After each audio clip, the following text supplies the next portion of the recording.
Hi, it's Mitch from SportsChatPlace.com here with Ron Romanelli. Week 1 of the NFL season for 2021. And, week 1 of the NFL season, always a little bit different than the rest of the weeks, week 1 and 2 for that matter, because you have teams having their home openers. And some teams, well, they could win a home opener and not win another game at all season. We've seen that, not a lot, but we've seen it more than once and more than twice, over the course of NFL. So sometimes, just that momentum of being home, a little bit of rust on the other team's part is all that it takes. And we've got 4 games that we're going over today that Ron has selected, and Ron's going to be doing these NFL picks with us all season long. So Ron, let's just get it right started. We have the Denver Broncos visiting the New York Giants. Daniel Jones, well, pick 6 in the NFL draft a few years ago. Well, he hasn't really delivered up to that high draft ranking, but he has lived up to that title of pick 6. Of course, Saquon Barkley returning from the big injury, and well, they still haven't really replaced Odell Beckham Jr. there as far as the bailout guy. And then on the other side, the Broncos, a lot of young talented players at the skill positions, and they weren't afraid to play them in the preseason either. Yeah, no, this is a Broncos team, and that whole AFC West division, I'm excited to see all 4 of them, to me, have a good shot at making the postseason. Obviously, the Chiefs at the front. But as far as this game goes, I like the Broncos laying the points. I know it's the first road game of the season for Denver, but the Broncos have one of the better secondaries in the league. They had one last year, and then they added Pat Surtain in the draft, so just got stronger defensively. Daniel Jones did not look good in the preseason. He really hasn't looked good in his first few seasons with the Giants, as Mitch mentioned. Giants still have a big hole in the offensive line. I don't like the way it's looking, and even though they added a couple trades before the season started, still don't think it's where it needs to be. And, Saquon Barkley, he's coming back from his injury from last season, but I don't expect him to take a full amount of snaps in this game. And even if he does, I don't think it's going to be enough for the Giants to win this one. I think their offense struggles, and I think the Broncos take advantage. So I'll lay the points with Denver in this one. Yeah, roll on to the Vikings versus Bengals game. The Bengals at home in this one. Of course, the Vikings last year, not quite the season that they had the year before when they beat the Saints in the playoffs in New Orleans, but they followed it up with kind of a letdown of a season. A lot of people will say with the Vikings, it's good one year, bad one year, good one year, bad one year. So this would be a good year for the Vikings. Didn't look that way in the preseason, but one thing that we know is that the Vikings, when they are home, which they're not this week, they have a tremendous home field advantage, something they weren't able to take advantage of last year. It is one tough building there in Minnesota, but they head to the jungle in Cincinnati. Of course, the Guns N' Roses will be blaring when the Bengals run out onto the field. Joe Burrow returns from some serious injuries last year. It's because he was left pretty much blindsided on, often some of the great highlight film hits were of Joe Burrow last season. Ron, what's the highlight reel going to look like this week? I think this one could be an upset alert. I like the Bengals getting the points at home. We see plenty of week 1 upsets that take people out of their survivor pools across the league. This one smells like it to me. You got the 3-point line that the Vikings are laying 3 points. Just seems like a trap. You got the Bengals at home, a tough home environment. You got an emotional game with Joe Burrow coming back from the injury. I expect him to play well. And although the Cincinnati Bengals are probably going to have another losing season this year, I do think that they pull off the upset and surprise the NFL with a win here. So I'm going to take the points just in case. I could see a late field goal win for the Vikings and a 1 to 2 point victory, or maybe even a push at worst.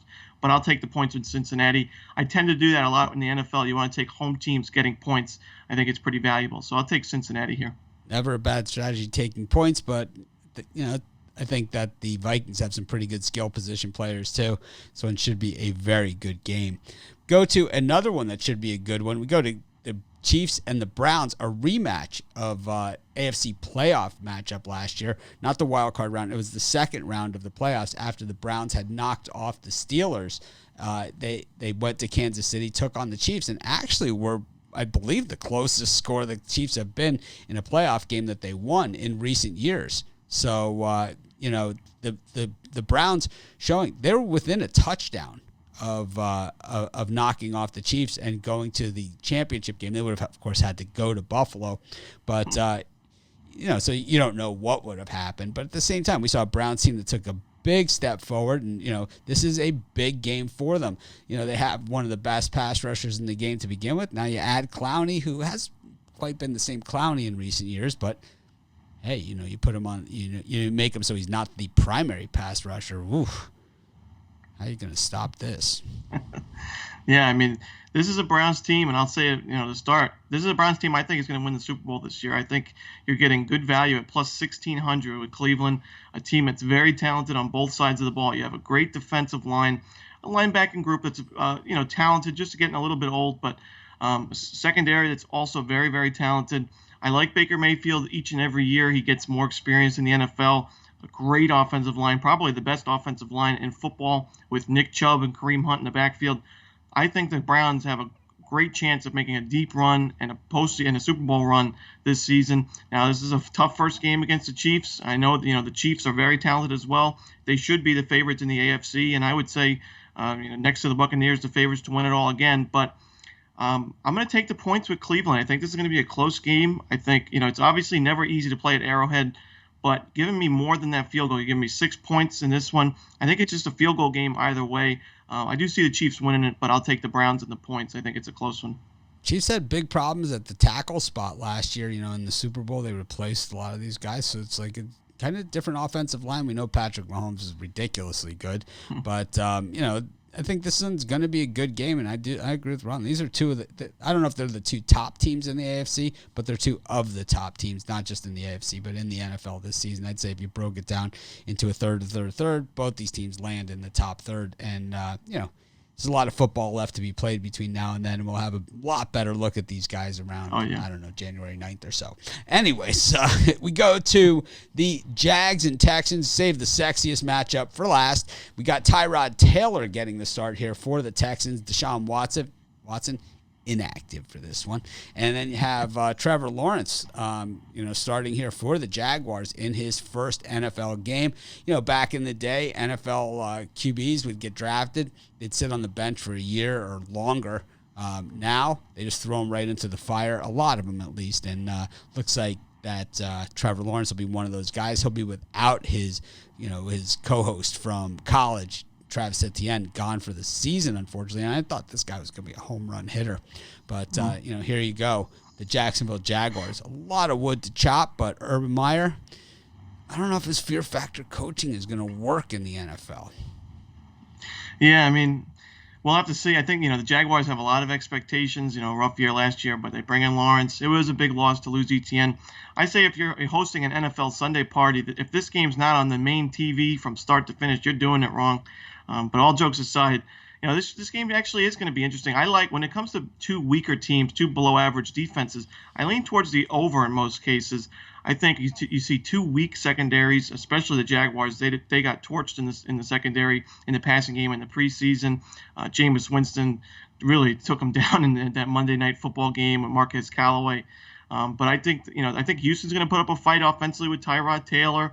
I would say another thing to look out for, if you've got any players in DFS, daily fantasy, from either of these teams, Brandon Cooks, Laviska Shenault, they're going to be good value plays in your daily fantasy lineups. I like plenty of points in this one. I think both quarterbacks have a solid game, and I'll take the over in the Jags-Texans game, the best game on Sunday.